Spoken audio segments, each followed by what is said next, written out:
Hello, welcome to all of you. आप सभी का हमारे चैनल में फिर से एक बार स्वागत है।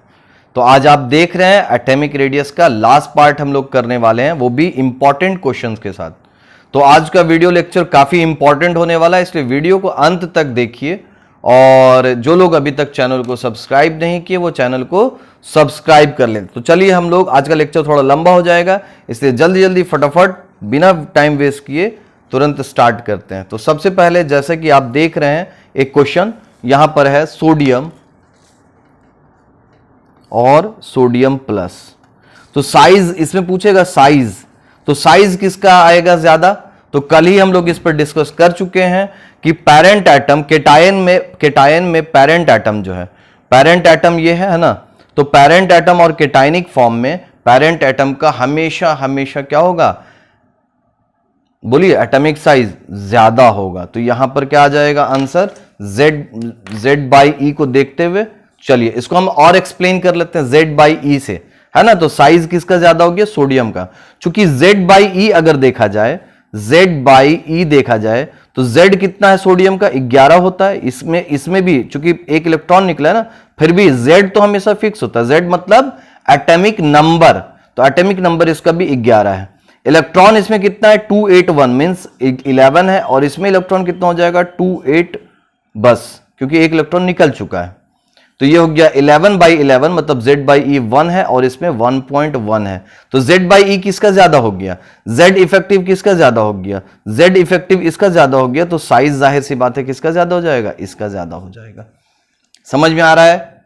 चलिए, तो इसी तरह से अगर हम जल्दी जल्दी क्वेश्चन किया जाए तो सिंपल सा बात देखेंगे कि जिस पे प्लस चार्ज जितना ज्यादा रहेगा उसके पेरेंट एटम का एटॉमिक रेडियस ज्यादा होगा एज कंपेयर टू केटायनिक चार्ज। तो यहां पर सबसे ज्यादा केटायनिक चार्ज +2 का है, उसके बाद +1 है इस पर, और उसके बाद Mg का है। तो साइज का ऑर्डर जल्दी से आप लोग बताइए फटाफट। चलिए, तो हम लोग अब इसको स्टार्ट करते हैं। इसका सबसे ज्यादा हो जाएगा, फिर इसके बाद इसका हो जाएगा। रीजन क्या है? सेम रीजन है, Z by E. Z by E से अगर देखेंगे तो इसका 12, इसका भी 12 है और इसका भी 12 है। लेकिन यहां पर इलेक्ट्रॉन का संख्या चूंकि 10 हो गया, यहां पर 11 हो गया, और यहां पर कितना हो गया? 12 हो गया। तो ये 1 से कुछ क्या हो जाएगा? ज्यादा हो जाएगा, मोर देन 1 पॉइंट समथिंग आ जाएगा, और ये 1.20 हो जाएगा। तो जाहिर सी बात है कि Z इफेक्टिव यहां पर सबसे ज्यादा है। Z इफेक्टिव का ऑर्डर ये है, तो एटॉमिक रेडियस का ऑर्डर, साइज का ऑर्डर ये हो जाएगा। चलिए, अब एक बहुत जबरदस्त क्वेश्चन हम लोग बनाते हैं, जो कि क्वेश्चन आया हुआ एग्जाम में। लिखिए क्वेश्चन आप लोग, इन विच, क्वेश्चन लिखिएगा फटाफट। In which compound radius of iron is maximum. First option दिया है FeSO4, second option FeSO4.7H2O, third K3FeCN का होल 6, और लास्ट फोर्थ है FeCO का होल 5। तो देखिए, इसमें क्या है कि 2-3 चैप्टर को इंक्लूड कर दिया। जैसे यहां पर आपको दिख रहा होगा, ये कोऑर्डिनेशन केमिस्ट्री में हम लोग इसका ऑक्सीडेशन निकालना सीखेंगे, तो इसको भी इंक्लूड कर दिया है यहां पर। तो चलिए, हम लोग जल्दी जल्दी फौरन इस पे चार्ज देख लेंगे। जाहिर सी बात है कि हम लोग इसमें सबसे ज्यादा, जिसका चार्ज सबसे ज्यादा होगा वो साइज में सबसे छोटा हो जाएगा। तो यहां पर FeSO4 है, तो Fe और सल्फेट पर होता है -2। तो जाहिर सी बात है सल्फेट पर अगर -2 है तो इस पर हो जाएगा +2, मीन्स इस पर है +2 Fe पर चार्ज। यहां पर Fe पर चार्ज कितना है? +2 है। इस पर भी +2 होगा। जाहिर सी बात है 7H2, इससे कोई मतलब नहीं, हमको ऑक्सीडेशन निकालेंगे इसका, तो Fe +2 आ जाएगा, मतलब इन दोनों में +2 चार्ज है। और यहां पर अगर देखेंगे चार्ज, तो चूंकि अभी आप लोग नहीं पढ़े हैं, आगे चल के पढ़ लीजिएगा, फिलहाल हम बता देते हैं। K3 है ना, पोटेशियम है, तो पोटेशियम पर चार्ज है +1, तो 3 पोटेशियम है, तो इस पर आ जाएगा -3।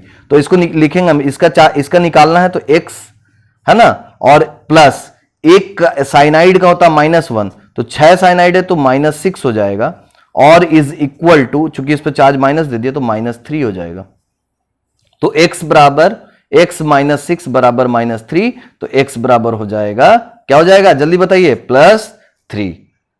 तो यहां पर आप देख रहे हैं साइज, इस पर पेरेंट एटम अगर Fe देखा जाए तो इस पर +2 है और इस पर +3 है, तो साइज तो ये दोनों का बड़ा हो जाएगा, ये छोटा हो जाए। तो और भी चेक कर लेते हैं, यहां पर क्या है, FeCO5 है, तो यहां पर Fe का हो जाएगा X, और CO है, कार्बन मोनोऑक्साइड है, तो कार्बन मोनोऑक्साइड पर चार्ज 0 होता है, तो X + 0 × 5 = 0, तो X = 0, मतलब इस पर कोई चार्ज नहीं है, तो Fe का साइज सबसे ज्यादा किस में हो जाएगा, पेरेंट एटम में हो जाएगा। क्योंकि इस तरह से अगर हम देख लेंगे, इस पर है Fe, उसे इस थर्ड ऑप्शन में हम लोग निकालें Fe +3, और फर्स्ट और सेकेंड ऑप्शन में Fe +2। तो जाहिर सी बात है, अभी तक हम लोग यही डिस्कस किए हैं कि पेरेंट एटम का कभी भी क्या होगा, एटॉमिक साइज ज्यादा होगा। तीन तरह से हम लोग निकाल सकते हैं, पेरेंट एटम का साइज ज्यादा होगा, एक तो रट करके बता सकते हैं, दूसरी बात चार्ज जिसका सबसे ज्यादा उसका साइज सबसे छोटा पेरेंट एटम में, तो ये दो तो बहुत आसानी से हम लोग बना सकते हैं। तीसरा रीजन Z/E देख करके भी हम लोग फौरन बता देंगे। तो यहां तक सभी लोग को समझ में आ रहा है। तो इसी तरह से एक बार क्वेश्चन ये दे चुका है, एक बार सिंपल सा सेम क्वेश्चन दे चुका है कि Fe और Fe+2 और Fe+3 में साइज किसका ज्यादा है। तो आपको साइज का ऑर्डर बताना है, जाहिर सी बात है, तो साइज का ऑर्डर क्या हो जाएगा, सबसे ज्यादा। बताइए आप लोग, बनाइए जल्दी। चलिए तो हम अब बताते हैं टाइम वेस्ट किए बिना। ये हो जाएगा Fe, ये हो जाएगा Fe+2, फिर हो जाएगा Fe+3। क्यों? क्योंकि ये पेरेंट एटम है, इससे 2 इलेक्ट्रॉन निकला है तो Fe+2 आया, और इससे 1 इलेक्ट्रॉन और ज्यादा निकल गया तो ये Fe+3 आया। तो जब Z/E चेक करेंगे तो जाहिर सी बात है Z/E सबसे कम किसका होगा, Fe का हो जाएगा। इसी तरह से एक बार एनसीईआरटी का क्वेश्चन है, ये एनसीईआरटी का क्वेश्चन हम लोग इंपॉर्टेंट मानते हैं क्योंकि नीट लेवल में ये क्वेश्चन बहुत ज्यादा पूछा जाता है। साइज का डिक्रीजिंग ऑर्डर पूछा था, क्वेश्चन है साइज का डिक्रीजिंग ऑर्डर, और क्वेश्चन था Na+, Mg+, Al+3 और Mg+2 और Na। इसको क्या करना था, साइज के डिक्रीजिंग ऑर्डर में सजाना था। तो सबसे पहले हम लोग इसको एक बार अरेंज कर लेते हैं। पेरेंट एटम, जाहिर सी बात है कि जब भी पेरेंट एटम जो होगा उसका ज्यादा होगा, है ना। तो यहां पर पेरेंट एटम कौन कौन है, सोडियम है और मैग्नीशियम है। तो यहां पर हम लोग पढ़ चुके हैं कि लेफ्ट से राइट की तरफ जाएंगे तो साइज क्या होगा, छोटा होगा। क्यों? क्योंकि Z इफेक्टिव बड़ा होगा। लेफ्ट से अगर राइट जाएंगे तो Z इफेक्टिव क्या हो जाएगा, इंक्रीज हो जाएगा। पढ़ चुके ना Z इफेक्टिव इंक्रीज हो जाएगा, ये कॉन्सेप्ट है, अभी ध्यान रख लीजिए। लेफ्ट टू राइट जाएंगे तो Z इफेक्टिव इंक्रीज होता है, तो इसीलिए साइज क्या हो जाता है, साइज डिक्रीज हो जाता है। दूसरी बात, अगर डाउन द ग्रुप जाएंगे, डाउन द ग्रुप, तो शेल क्या होता है, शेल इंक्रीज होता है। शेल इंक्रीज होता है तो साइज सी बात है, साइज क्या हो जाएगा, इंक्रीज हो जाएगा। मतलब ओवरऑल बात कहें तो down the group size increase होता है और left to right size decrease होता है ड्यू टू Z इफेक्टिव।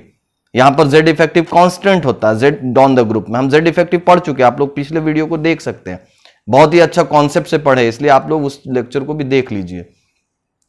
तो अगर इस क्वेश्चन को हम लोग बनाना अटेम्प्ट करें तो सबसे पहले क्या होगा, सोडियम इस तरफ है और उसके बाद मैग्नीशियम है, तो साइज किसका बड़ा हो जाएगा, सोडियम का बड़ा हो जाएगा, उसके बाद मैग्नीशियम का हो जाएगा। इसी तरह से अगर हम लोग पेरेंट एटम को भी सजाएंगे तो सबसे पहले क्या आ जाएगा, उसके बाद पेरेंट एटम में सोडियम प्लस हो जाएगा, फिर उसके बाद मैग्नीशियम +2 हो जाएगा, है ना, मैग्नीशियम +2 है, और उसके बाद फिर एल्युमिनियम +3 आ जाएगा। तो ये साइज का ऑर्डर है, डिक्रीजिंग ऑर्डर है, सबसे बड़ा ये, उसके बाद सबसे छोटा ये, ठीक है। तो इसी तरह से हम लोग दूसरा कॉन्सेप्ट पढ़ चुके हैं कि एनायन, जनरली एनायन में अगर देखा जाए तो जिस पर नेगेटिव आ रहा है तो इलेक्ट्रॉन बढ़ रहा है तो Z इफेक्टिव, ये देखिए एनायन है, इलेक्ट्रॉन बढ़ेगा तो Z इफेक्टिव क्या हो जाएगा, Z इफेक्टिव कमेगा, और जब Z इफेक्टिव कमता है तो साइज क्या होता है, बढ़ जाता है, क्योंकि Z इफेक्टिव और साइज में कैसा रिश्ता है, उल्टा रिलेशन है, उल्टा रिलेशन, ऑपोजिट रिलेशन है। समझ में आई बात। तो जाहिर सी बात है कि अगर फ्लोरीन है और F- है, अगर इन दोनों में हम देखेंगे तो बहुत ही अच्छे से समझ सकते हैं कि एक इलेक्ट्रॉन इस पे बढ़ा है तो इलेक्ट्रॉन जो है एक बढ़ गया है इस पर, तो Z इफेक्टिव, इलेक्ट्रॉन बढ़ गया, नीचे वाला बढ़ गया है तो Z इफेक्टिव कम जाएगा, तो Z इफेक्टिव कम जाएगा तो साइज क्या हो जाएगा, बढ़ जाएगा। इसीलिए पेरेंट एटम से एनायन वाला जो है साइज उसका बड़ा होता है। जस्ट उल्टा हम लोग केटायन में पढ़े क्या कि केटायन का साइज बड़ा होगा, सॉरी केटायन का साइज छोटा होगा, पेरेंट एटम का बड़ा होगा। पेरेंट एटम का बड़ा होगा। और यहां पर हम लोग क्या पढ़ रहे हैं कि एनायन, पेरेंट एनायन जो है इसका साइज क्या हो जाएगा, साइज बड़ा हो जाएगा as compare to parent atom. और ये हम लोग हर चीज जेड इफेक्टिव से देख करके समझ भी चुके हैं। तो अगर किसी को यहां तक में कोई बात नहीं समझ में आ रहा तो प्लीज प्लीज प्लीज आप लोग कमेंट जरूर से किया करें, ताकि हम कोई भी आपका हेल्प कर सके। कमेंट कीजिए, या फिर आप जो है और भी मेल आईडी है, मेल पर भी डाल सकते हैं बाद में, आगे चल के, अभी नहीं, आगे चल के हम मोबाइल नंबर भी इसमें डाल दिया करेंगे, ताकि आप लोग व्हाट्सएप पर भी कांटेक्ट कर सकते हैं। चलिए, तो अब हम लोग आगे एक क्वेश्चन और बनाते हैं। ये भी क्वेश्चन बहुत अच्छा है, जिसमें दोनों कॉन्सेप्ट को हम लोग मेल कर लेते हैं, ठीक है ना। एक आई है, दूसरा आई प्लस है, और एक आई माइनस है। अब इसका अगर साइज का ऑर्डर पूछेगा तो हम क्या बनाएंगे, साइज का डिक्रीजिंग, चलिए डिक्रीजिंग में बना लेते हैं। तो हमको सबसे पहले पता है कि आई और आई प्लस में किसका बड़ा हो जाएगा, बताइए आप लोग। आई और आई प्लस में किसका ज्यादा हो जाएगा, जाहिर सी बात है आई का ज्यादा होगा, है ना। और आई माइनस और आई में किसका ज्यादा हो जाएगा, आई माइनस का ज्यादा हो जाएगा। तो ये बहुत ही सिंपल क्वेश्चन है, बहुत ही सिंपल क्वेश्चन है। ये सब क्वेश्चन आता है स्टेट पीएमटी में, कई बार आ चुका है। पहले स्टेट पीएमटी होता था, अब तो स्टेट पीएमटी होना भी बंद हो गया है, अब तो सबको मिलाकर के नीट का नाम दे दिया गया। चलिए, एक क्वेश्चन और बहुत इंपॉर्टेंट क्वेश्चन हम लोग करते हैं, जिसमें है ऑक्सीजन O-1 और O-2 और O+। तो इसको अरेंज करते हैं, ठीक है ना, O+ ही रहने देते हैं, बस इतना ही क्वेश्चन रखते हैं। तो जैसे ही हम देखेंगे, सबसे पहले पेरेंट एटम कौन है, ऑक्सीजन है। तो सबसे कम किसका होगा, जिस पर जितना प्लस चार्ज होगा। अब ये भी कॉन्सेप्ट हम लोग बना सकते हैं कि जिस पर जितना ज्यादा प्लस चार्ज होगा वो उतना छोटा होगा, अगर सेम पेरेंट एटम देखा जाए तो, है ना। ऐसा नहीं कि हर जगह ये कॉन्सेप्ट लगा देंगे, सेम पेरेंट एटम पर देखेंगे तो सबसे ज्यादा इसमें कहां, ऑक्सीजन में सबसे ज्यादा किसका हो जाएगा, सबसे ज्यादा O-2 पर, क्योंकि माइनस चार्ज सबसे ज्यादा इसी पर है। फिर ऑक्सीजन माइनस ये है, फिर ऑक्सीजन पर हो जाएगा, और सबसे कम O+ का हो जाएगा। तो इसको हम जेड इफेक्टिव से भी निकाल सकते हैं, Z/E करके, जेड इफेक्टिव Z/E से। तो चार्ज इलेक्ट्रॉन सबसे ज्यादा बढ़ गया इस पे, तो जाहिर सी बात है जेड इफेक्टिव इसका सबसे कम हो गया, तो साइज सबसे बड़ा हो गया। समझ में आ रहा है सभी लोग को। वीडियो को अगर नहीं समझ में आएगा दोबारा देखिएगा, पूरी तरह से समझ में आएगा, थोड़ा सा स्लो करके कहीं पर पॉज करके देखिएगा। क्वेश्चन हम लोग करना बहुत इंपॉर्टेंट है, ये क्वेश्चन डायरेक्ट आता है ये सब क्वेश्चन। चलिए, एक क्वेश्चन और हम लोग कर लेते हैं, है ना। चलिए, नेक्स्ट क्वेश्चन, ऑक्सीजन F-O-2 और F, है ना, ऑक्सीजन F-2, O-2 F। अब इसको अरेंज करना है साइज के डिक्रीजिंग ऑर्डर में, साइज के डिक्रीजिंग ऑर्डर में। तो हमको सबसे पहले ये पता कि ऑक्सीजन और O-2 में कौन बड़ा हो जाएगा, O-2 बड़ा हो जाएगा ऑक्सीजन से, और F- और F में कौन बड़ा हो जाएगा, F- बड़ा हो जाएगा F से। और यहां पर देखिए ऑक्सीजन और फ्लोरीन ऐसे है, अगर हम लोग अरेंज करें पीरियोडिक टेबल को, इसीलिए बताए थे हम, पहला लेक्चर पीरियोडिक टेबल लिखना सिखाए थे। तो वहां पर हम ये भी बोले थे आप लोगों को कि याद होना चाहिए कि किसके बाद कौन है। तो यहां पर जो सेकंड पीरियड है उसमें हम लोग को याद है BCNOF ने, है ना। तो ऑक्सीजन और फ्लोरीन का यहां पोजीशन, ऑक्सीजन के बाद फ्लोरीन। तो हमको इससे तो कोई मतलब नहीं है BCN, सिर्फ ऑक्सीजन और फ्लोरीन से मतलब है। तो ऑक्सीजन इस तरफ है, लेफ्ट साइड में है, और राइट साइड में कौन है, फ्लोरीन है। तो लेफ्ट टू राइट जाते हैं तो साइज क्या होता है बच्चा लोग, साइज कभी भी क्या होगा, डिक्रीज होगा, क्योंकि जेड इफेक्टिव क्या होता है, इंक्रीज होता है। तो साइज डिक्रीज होगा, मतलब ऑक्सीजन वाला जो भी है वो ज्यादा होगा। तो अब हम लिख सकते हैं कि O-2 और उसमें से ज्यादा O है, उससे ज्यादा F- है, उससे ज्यादा F है। तो बहुत ही सिंपल ढंग से हम लोग साइज के डिक्रीजिंग ऑर्डर में हम लोग अरेंज अभी कर चुके हैं। समझ में आ रहा है सभी को। तो चलिए, अब नेक्स्ट लास्ट आज का कॉन्सेप्ट है, वरना फिर इसके बाद वीडियो बहुत लंबा हो जाएगा। तो जो भी बचेगा उसको कल हम लोग 5 मिनट के वीडियोस में, हालांकि आज लास्ट पार्ट था लेकिन नहीं हो पा रहा है, तो चलिए हम लोग, क्योंकि 15 मिनट से ज्यादा का वीडियो बनना फिर आप लोगों के लिए अभी फिलहाल बोरिंग है। तो चलिए फटाफट हम लोग कर लेते हैं। अगर तो ये एक कॉन्सेप्ट बना, आयनिक रेडियाई हम लोग कैसे देख रहे हैं बच्चा लोग, जेड इफेक्टिव से देख रहे हैं, है ना। अभी तक तो यही देखते आए हैं, आयनिक रेडियस जेड इफेक्टिव से हम लोग देखते आए हैं। आयनिक कभी भी देखना रहेगा तो जेड इफेक्टिव वाला कॉन्सेप्ट हम लोग लगा देंगे फटाफट। चलिए, अब एक केस आता आइसो इलेक्ट्रॉनिक। तो बहुत अच्छा, आइसो इलेक्ट्रॉनिक एक तो हम लोग आसानी से बना सकते हैं क्योंकि हम लोग के पास सारा कॉन्सेप्ट आ चुका है। तो जैसे देखिए, साइज के डिक्रीजिंग ऑर्डर में अगर हम लोग सजाएं तो सबसे पहले एनायन का सबसे ज्यादा होता है, है ना, ये कॉन्सेप्ट हम लोग के पास आ चुका है। उसके बाद न्यूट्रल वाला को लिख देंगे और उसके बाद NEUTRA, न्यूट्रल के बाद किसका लिख सकते हैं, केटायन का लिख लेंगे। समझ में आया बात, बोलो सभी लोग को समझ में आ रहा है। तो अगर देखा जाए तो सबसे पहले मान लीजिए सपोज एक क्वेश्चन ले लेते हैं जो आइसो इलेक्ट्रॉनिक हो, तो इसको अरेंज करके ही हम लिखते हैं आप लोग के लिए, है ना। ऑक्सीजन पर -2, फ्लोरीन पर -1, सोडियम पर +1, मैग्नीशियम पर +2, है ना, और एल्युमिनियम। तो अगर ऐसे भी देखा जाए तो सोडियम, मैग्नीशियम, एल्युमिनियम एक इसमें है और ऑक्सीजन और फ्लोरीन एक जगह। ये थर्ड पीरियड का, ये सेकंड पीरियड का, लेकिन आइसो इलेक्ट्रॉनिक होने की वजह से सब एक जगह आ गया, है ना। Z/E सबका क्या होगा, इलेक्ट्रॉन सेम हो चुका है। तो Z जिसका सबसे ज्यादा होगा, है ना, Z जिसका ज्यादा होगा, जैसे इसका 8 हो गया, इसका 9 हो गया, इसका 10 हो गया, इसका 11 हो गया, इसका 12 हो गया, और E तो सबका सेम है, तो E तो सेम है, तो Z इफेक्टिव सबसे ज्यादा Z इफेक्टिव किसका हो गया, इसका Z इफेक्टिव सबसे ज्यादा हो गया। तो Z इफेक्टिव सबसे ज्यादा, तो साइज क्या हो जाएगा, सबसे छोटा हो जाएगा।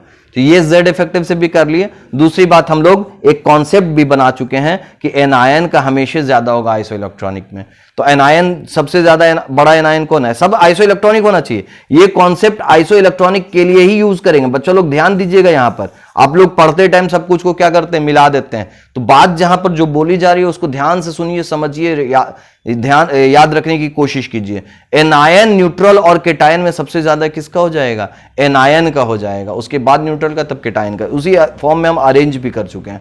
आइसो इलेक्ट्रॉनिक होगा तब ऐसे अरेंज करके हम सीधे सीधी बोल देंगे कि सबसे ज्यादा किसका हो जाएगा, O-2, फिर F-, फिर सोडियम प्लस, Mg+2 और Al+3। समझ में आ रहा है बच्चा। तो आज आप लोग का होमवर्क है AIEEE का क्वेश्चन है, बहुत पहले आ चुका है ये क्वेश्चन।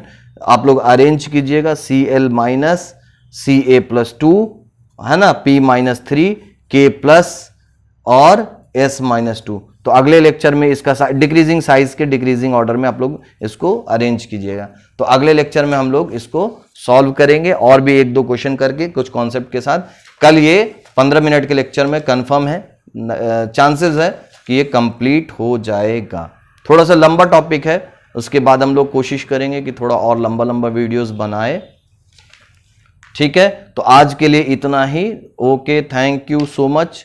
आप जान रहे हैं कि अभी हम जो है वीडियो क्वालिटी वगैरह को इम्प्रूव करने के लिए काफ़ी कोशिश कर रहे हैं और बोर्ड पर शिफ्ट करने की कोशिश के लिए और भी जो भी इक्विपमेंट है उसका इंतज़ाम कर रहे हैं। जैसे लाइट का भी ऑर्डर दिए हुए हैं, वो आएगा 2-3 दिन के बाद। तो इसको हम लोग बोर्ड पे शिफ्ट कर लेंगे ताकि आप लोग को भी पढ़ने में और अच्छा लगे।